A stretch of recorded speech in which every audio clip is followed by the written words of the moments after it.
Welcome, friends, to the real estate update for the top 10 suburbs of North Atlanta for the first quarter 2024. Spring is finally here and Q1 2024 is in the bag. It was an active market nationally, locally, and judicially. The real estate market has changed and will continue to change during the remainder of the year. And I don't know if you've heard, but this is an election year. Between the election buzz, rising mortgage rates, and scrutiny from the Department of Justice targeting real estate practices, our market landscape is rapidly evolving.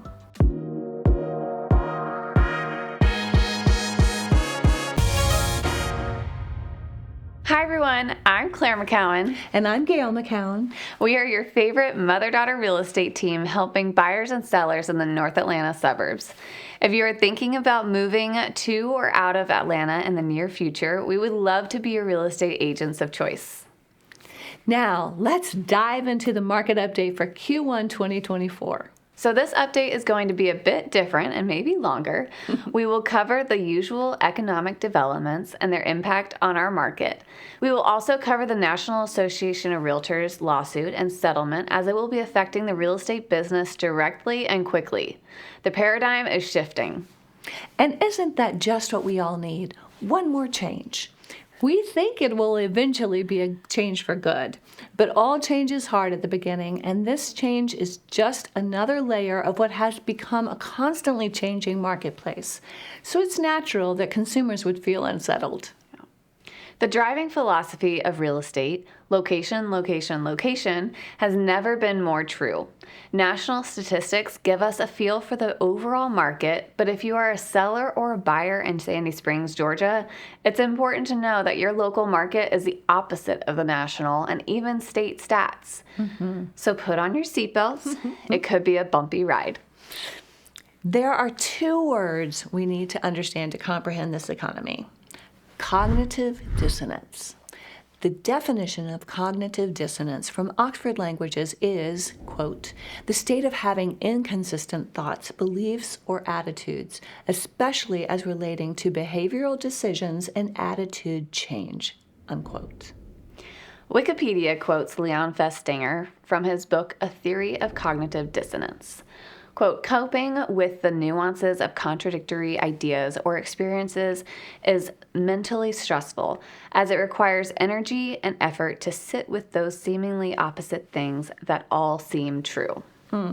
Wikipedia concludes, quote, Festinger argued that some people would inevitably resolve the dissonance by blindly believing whatever they wanted to believe, unquote. I guess it was inevitable that the internet and age of information would bring us to this point of confusion. We have all seen dependable sources of information broadcast incorrect facts. Being lied to by faces on the internet has become ubiquitous. Sometimes it's just honest mistakes, but whatever the case, the result is a general state of confusion that, as Festinger says, requires energy and effort to sit with those seemingly opposite things that all seem true. What are some of those contradictions in the world of real estate? Inventory is up, inventory is down. Renting is better, homeownership is better. Media headlines say 6% commission is dead. Real estate commissions have always been negotiable. Fed will lower interest rates. Fed delays rate cuts again. It is the best of times. It is the worst of times.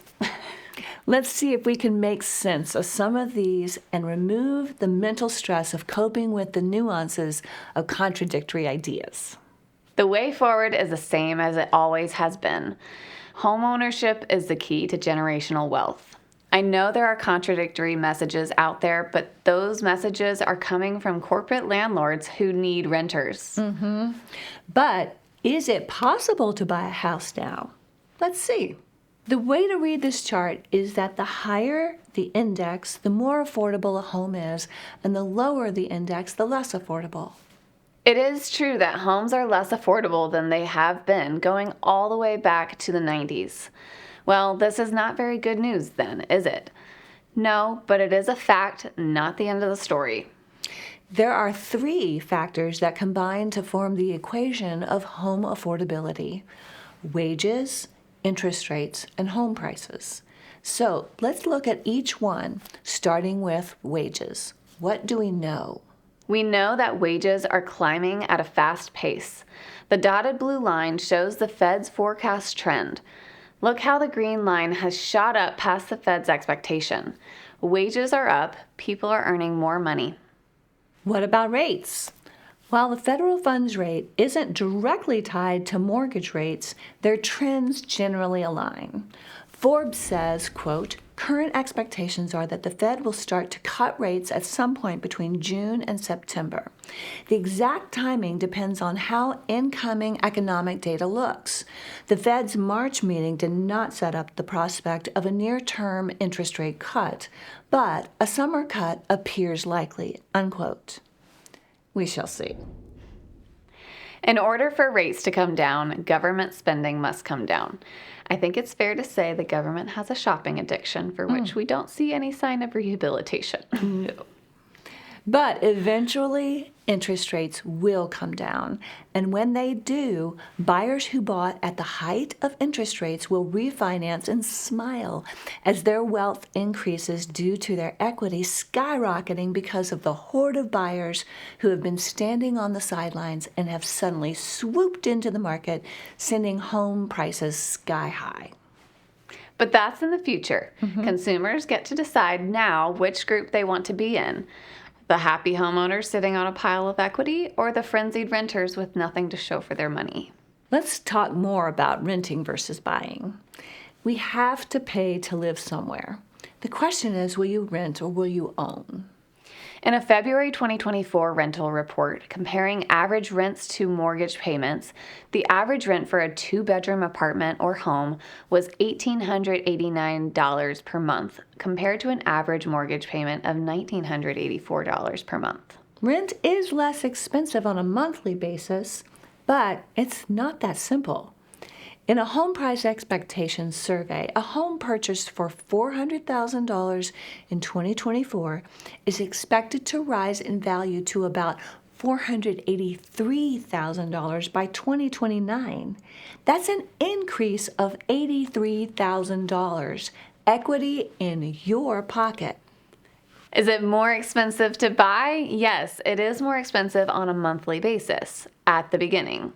Keep in mind, a mortgage doesn't follow the market like rents do. If demand goes up in the rental market, rent prices go up. But homeowners are unaffected by supply and demand in the rental market. They are secure, knowing what their mortgage payments are. In this example, the difference between rent and mortgage payments is $276 per month. Over 5 years, that would be $16,560, which has the potential to increase your wealth by $66,825. In a rental situation, that would be the landlord's wealth, and he would take that wealth and buy more real estate and raise your rent. Why would he buy more real estate? Because home prices, the last factor constituting the affordability equation, are going up. Take a look at the 2024 home price forecasts. Predictions range from Goldman Sachs' 5% increase down to NAR's 1.4% increase. There are no predictions of price decreases. As we said at the beginning, the way forward is the same as it has always been. Home ownership increases generational wealth. Moving on to another contradiction in the media causing cognitive dissonance is headlines concerning the National Association of Realtors lawsuit settlement. CNN ran headlines saying the 6% commission on buying or selling a home is gone. Is that true? No.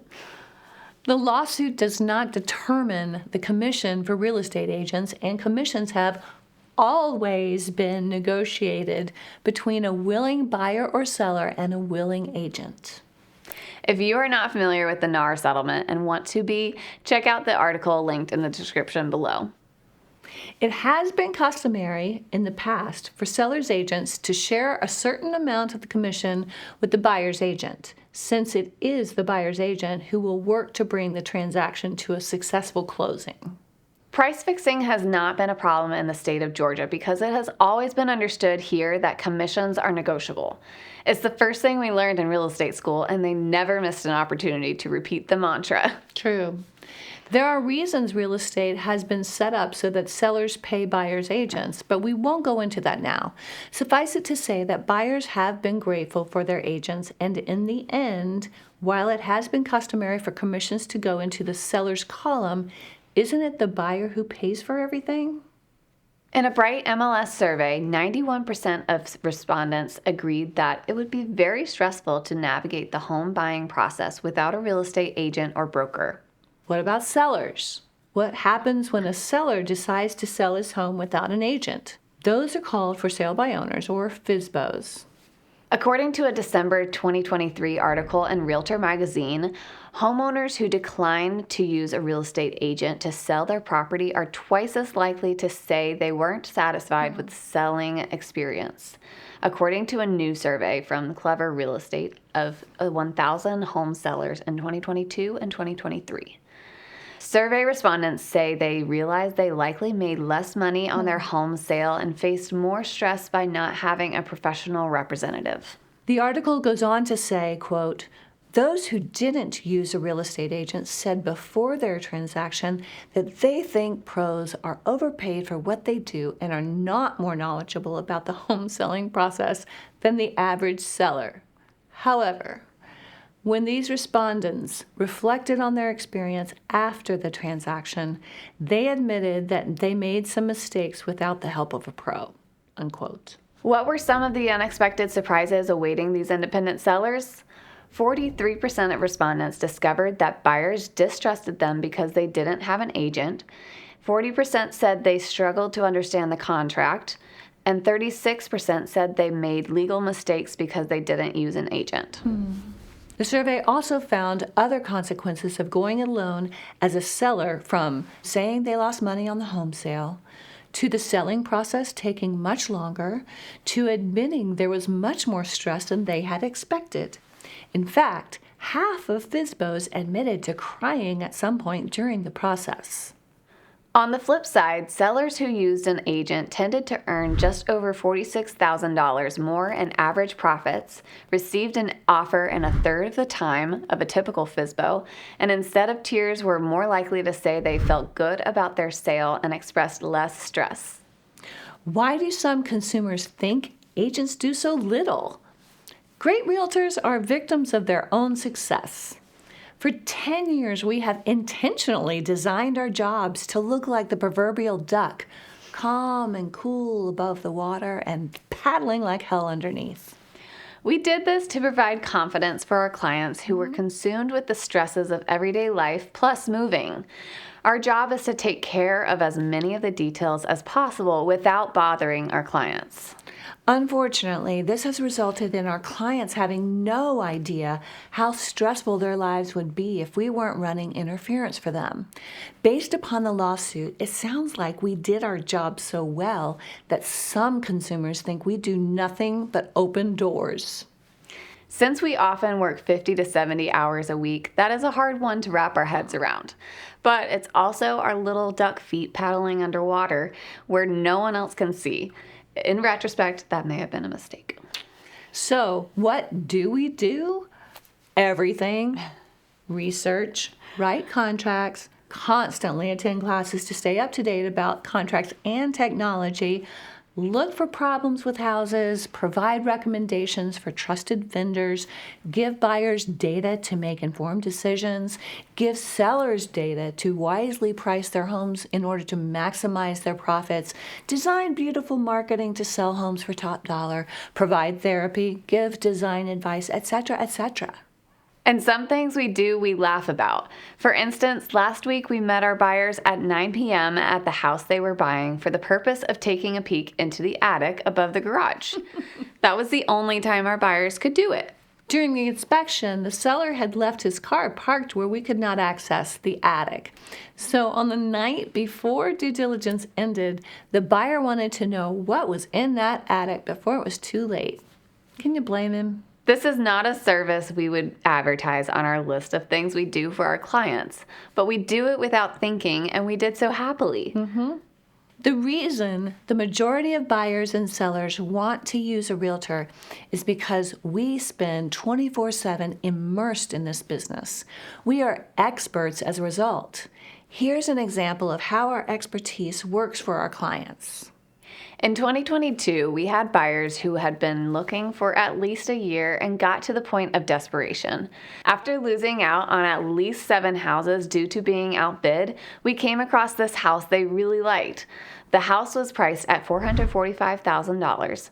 They were tired of losing out, so they wanted to go in with everything. They suggested offering $455,000, the top of their budget. But unlike the previous homes they had lost out on, this one was way overpriced.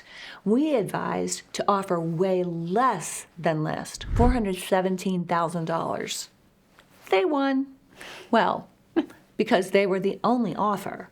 We saved our client $38,000, well worth our commission of $12,000. So, are real estate agents worth it? Our clients think so. Good real estate agents are worth their weight in gold. Or at least 3%. There has never been a standard commission, never. And it is easy to discover that truth by browsing your local MLS or even Zillow. Commissions are all over the place and always have been. The consumer has always had the choice. Just like the market price of a house, the market price of an agent's commission is determined by a willing seller or buyer and a willing agent. Sellers and buyers who believe that an experienced agent is worth their fee are willing to pay that agent a higher percentage upon which they both agree. Take a look at commissions in Alpharetta and Johns Creek. Over the last 6 months, there have been 565 transactions. Of those transactions, a variety of seller-paid buyer commissions were paid.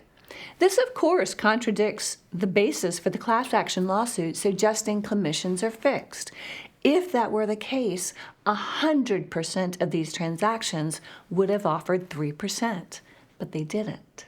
2% of the transactions offered 2%, 13% offered between 2.25% and 2.5%, less than 1% offered between 2.75% and 2.9%. Come on, who offers 2.9%? And 84% offered 3%. 84%. The majority of local sellers chose to pay 3% to buyers' agents because they believed it would be penny wise and pound foolish to do otherwise. Now let's shift our attention to the real data of the top 10 North Atlanta suburbs, starting with Milton. In Milton, Georgia, the average sales price for Q1 2024 reached $1.4 million, an 8% increase from last year's $1.3 million. Sales volume rose by 5 homes, totaling 49, which sold at an average of 96% of the list price, consistent with last year. Days on market increased significantly from 49 to 95 days. As April started, active listings were down by 10, totaling 69.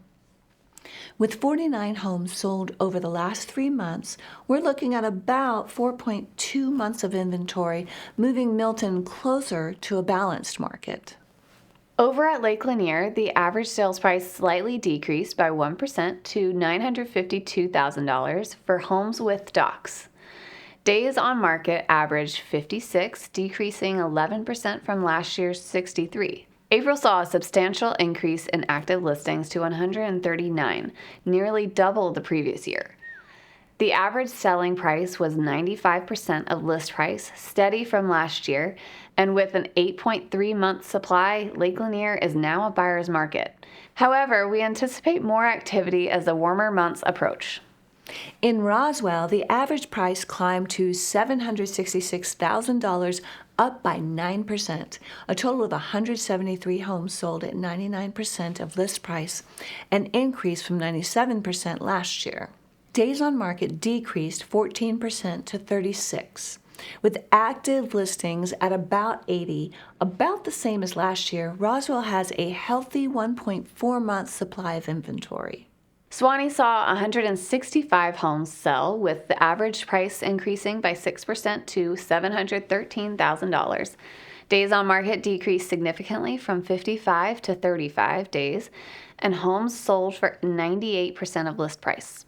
April began with 76 active listings, 10% more than Q1 2023, giving Suwanee a 1.4-month supply of inventory, a notable improvement from last year. Are you following us on social media?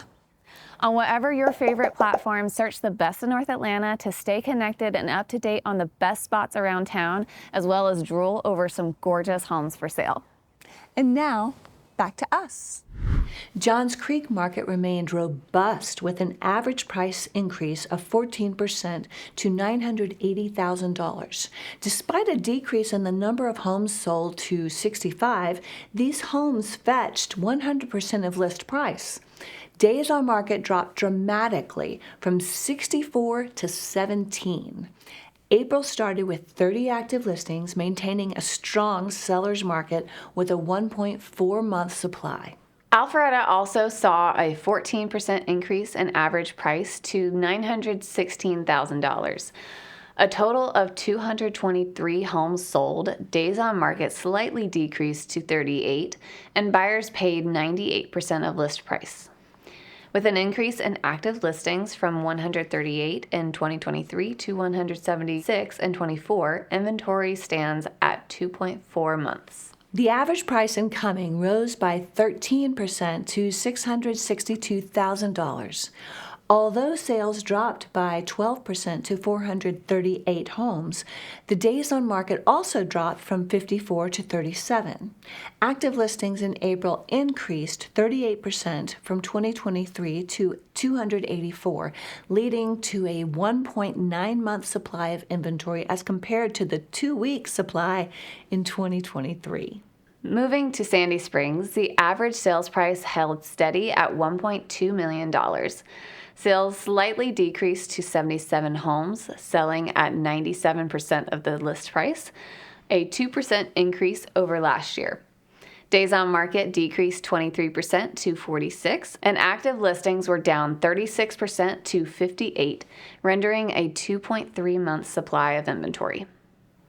In Dunwoody, the average price increased by 6% to $747,000. The number of homes sold decreased 23% to 47, and days on market were more than halved to 21. Buyers paid 99% of list price, and April's active listings remained steady at 19, leaving a 1.2-month supply of inventory. Lastly, Marietta, our most affordable top 10 suburb, saw a 17% increase in the average price to $581,000.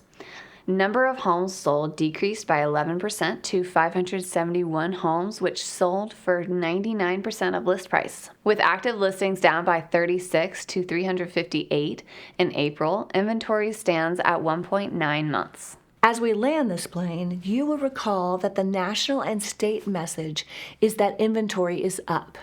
But location matters. To summarize, as you can see by this chart, Milton, Sandy Springs, and Marietta are exceptions to this rule. Knowing this information affects how you price your house. For buyers, it affects what offers you make. If you have a house at Lake Lanier and you're thinking you're still in the seller's market, you may price your home too high and make the costly mistake of following the market down with price reductions. Knowing the current market conditions can maximize your profit and save you time, which is the same as maximizing your profit. On the other hand, if you are a buyer in Sandy Springs making an offer on a house, it is likely that there will be multiple offers. This is not the time to save a trump card for later negotiations. You want to make your highest and best offer right up front. Knowledge is power, and in real estate, knowledge is money. If you want to explore selling your home, we would love to be your agents of choice. We're confident we can provide you with essential data so you can make informed decisions and, in the end, get the highest market price in the least time. If you are ready to buy in 2024, don't go it alone. With our proven strategies, we're confident we can save you time, money, and headaches. Click the link in the description below or call or text us at 678-807-9566. If this video was helpful, please like, subscribe, and comment with any thoughts or questions you may have. Thanks for watching, and we'll see you in the next video.